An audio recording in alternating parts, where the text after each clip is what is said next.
It is difficult to say what is impossible, for the dream of yesterday is the hope of today and the reality of tomorrow.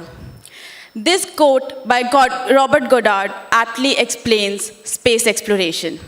Hi, I'm Chakshu Gupta from TeamIndus, and I will be talking about why space exploration matters.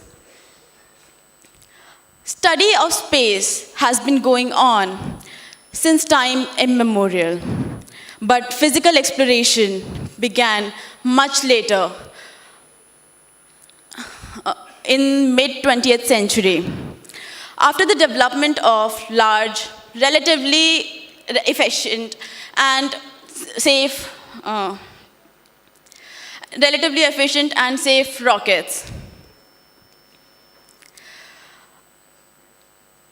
Space exploration really took off with space race between the former Soviet Union and the United States.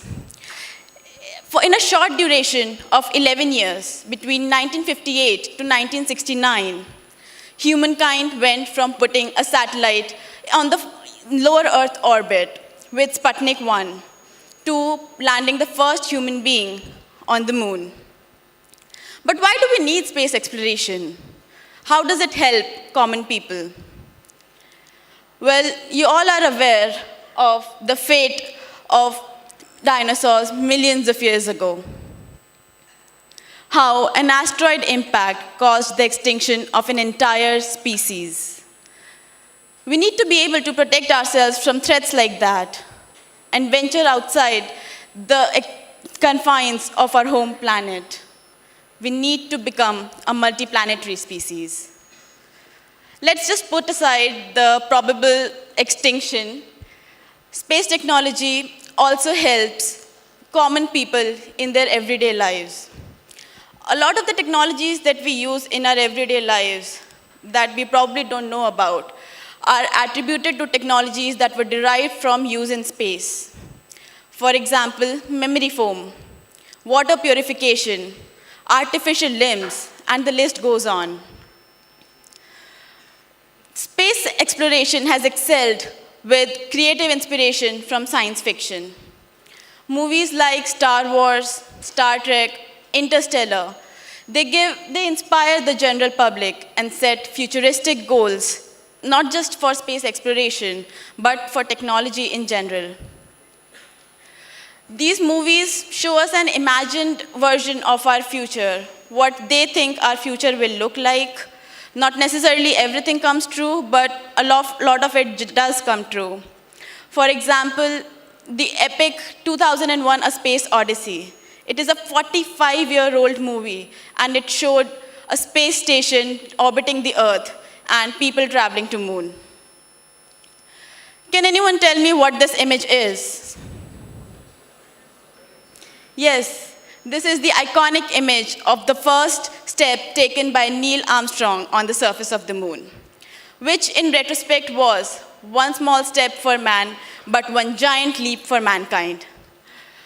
But we haven't gone back to the space, to moon, since 1972, as exploratory missions to moon and beyond had taken a backseat.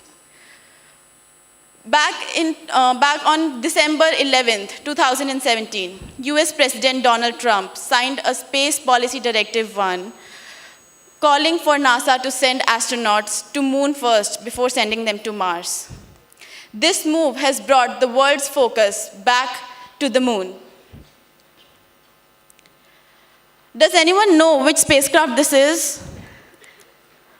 Or which mission did it accomplish? No? Well, this is India's Chandrayaan-1 mission, in which we sent an orbiter to the moon. India's space legacy began with Aryabhatta, which was launched in 1975 on a Soviet rocket. After that, India began building their own series of satellite launch vehicles, starting with SLV, ASLV, PSLV, GSLV, and the heavy lift Mark III, which was test flown last year. Chandrayaan 1 mission was one of the milestones that marked India's entry to the emerging Asian space race. Keeping up with their streak of milestones, ISRO added the Mangalyaan mission to the Red Planet, which is still sending stunning images of Mars, and launching 104 satellites in one go to their list. Globally, space is a $300 billion industry. Even though our influence is increasing, India is still contributing to a very, very small part of it. Privatization in space makes development much more efficient, and it makes space accessible to the general public. We can take SpaceX, for example. 80% of the components used in building any of the SpaceX rockets, they are built on their company's own factory floors, thereby reducing the cost of outsourcing and cutting down the launch price by a factor of 10. Keeping this in mind, and to encourage more private ventures in space, XPrize Foundation launched a competition called Google Lunar XPrize back in 2007. This was sponsored by Google. The competition required the teams to soft land on the moon and traverse 500 meters, while being 90% privately funded. A competition of this magnitude needed representation from India. When we realized no one from India was going to sign up for this competition, we decided to be the change and go for this moonshot. And this led to the inception of TeamIndus. It has been a great journey so far. None of our founders had background in aerospace or deep pockets, but they were determined to make it happen. We were the last team to enter this competition, and today we are one of the front runners leading the way. In 2014, we proved our competence and validated our technology by winning a $1 million terrestrial milestone prize for landing systems.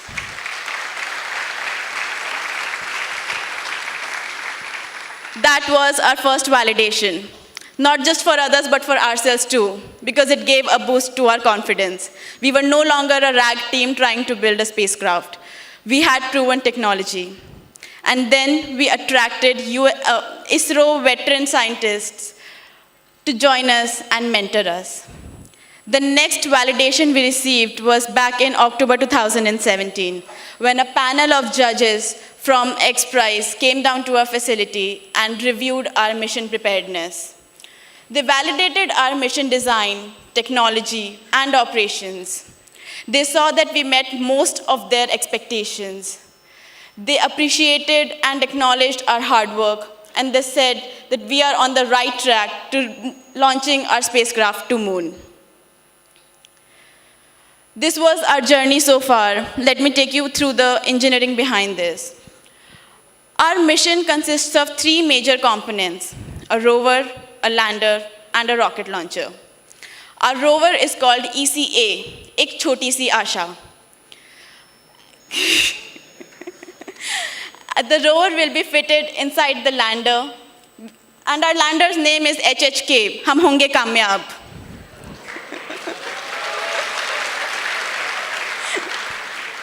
The rover is fitted inside the lander, and the lander goes on top of the rocket. These two components, the lander and the rover, they are being built in-house in our facility in Bangalore. The launch vehicle will inject us into a lower Earth orbit of 800 kilometers, at which point our spacecraft will separate from the launch vehicle, and we are on our own from there. The spacecraft will orbit the Earth twice before we command it to perform the translunar injection that slingshots it directly to the lunar transfer trajectory, which takes it to the moon. Over there, it will perform a propulsive burn to get captured by the lunar orbit. And we will keep reducing the orbits until we reach the S4 orbit, from where the descent will begin. Descent is the most critical and the trickiest part of our entire journey, and it is completely autonomous.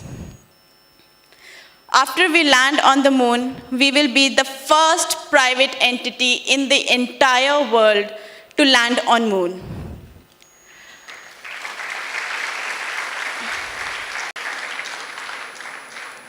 After landing, we will release our rover Ika on the surface of the moon, and she will begin her lunar exploration by sending down images and videos while moving at a speed of 5 centimeters per second to complete the 500 meters required to win this competition.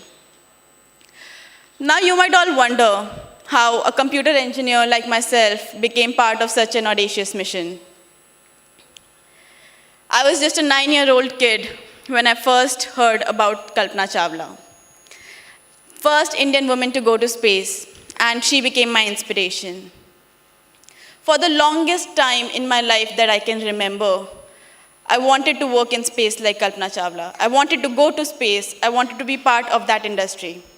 But like most of the childhood dreams, it became a forgotten dream until I stumbled upon an opportunity to work with TeamIndus, and my dream was revived.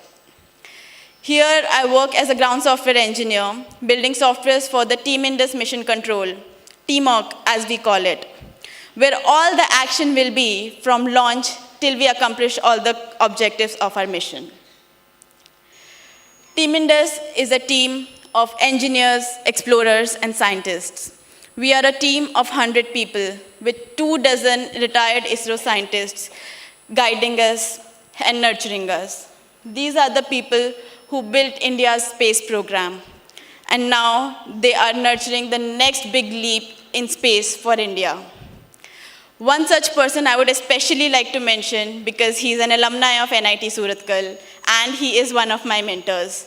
That is Mr. Srinivas Hegde. You can see him standing at the center, right below the TeamIndus logo in a blue shirt. He was the mission director of Chandrayaan-1 mission, among many others, and he will be the mission director of our lunar landing mission as well. We are also backed by some of the biggest tycoons of the industry, including Ratan Tata, Nandan Nilekani, and Kiran Majumdar-Shah. Being part of such an audacious journey, it becomes our responsibility to include and inspire as many people as we can. Once, the first initiative that we took to inspire young minds was the Lab to Moon Challenge. It was a global competition for anyone below the age of 25 to imagine, design, and build an experiment that will help sustain life on the surface of the moon. The reward was the winning experiment will get to go with us on our spacecraft to moon. Exciting, right? Well, people thought so too, because we received 3,000 entries from 15 different countries, out of which we selected 25 to build their prototypes. On screening those 25 prototypes, we finally selected 15 teams that were flown down to our facility in Bangalore to present their work. The winning teams are now, the winning teams, I said plural, because the experiments were so amazing that we couldn't just choose a single one. We had to choose multiple. So the winning teams are going with us on our spacecraft, and the data that these teams will collect will drastically enhance our understanding of the moon and bring us even closer to building a lunar base. The next initiative that we took was, as we like to call it, the Moonshot Wheels. Moonshot Wheels began its journey back in February from Bangalore with an aim to travel across 12 states and impact approximately 36,000 students, government school students. It is fitted with experimental tools for learning, a simulated lunar surface, a prototype of our rover, and a scaled-down model of our lander, along with 16 3D experiments to teach kids not just about TeamIndus's moonshot, but also about space science in general, and expand their young minds to the idea of space. TeamIndus's mission is an inclusive and democratic one, as it's not just our mission. It carries the aspiration of every single Indian who ever dreamt of a better India. It is truly Har Indian Ka Moonshot. Come join us and be part of this audacious journey. Come join us and be part of this moonshot. It truly is Har Indian Ka Moonshot. Thank you so much.